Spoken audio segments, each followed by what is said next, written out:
So, of course, a hardware wallet is only as secure as the user actually works with it. So even if you have the most secure hardware wallet, of course, users can still make some mistakes to actually get their cryptos compromised or lose them all. So what's your advice for all the users who are using a Cypherock wallet or any other wallet to really keep the funds safe? I mean, the first one would be to follow the instructions diligently. I think if you do it, I think you are covered against most of the attack vectors, to be honest.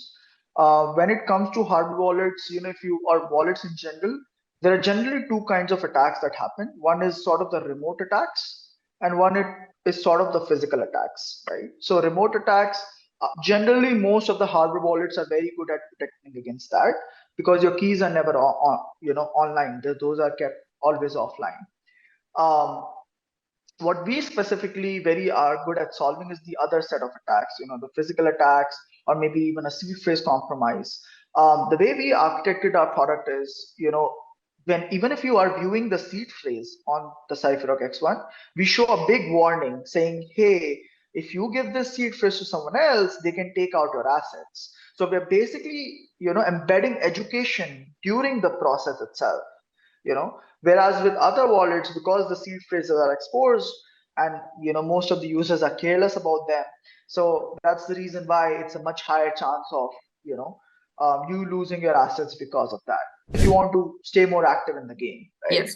And whenever you want to have some funds to basically interact with those smart contracts, always send it from the cold wallet to this wallet, but never the other way around, right? So always sort of ensure that you do that, and maintain that sort of hygiene, because the more permissions that you give to your wallet, the more attack surface it sort of gets exposed to, right?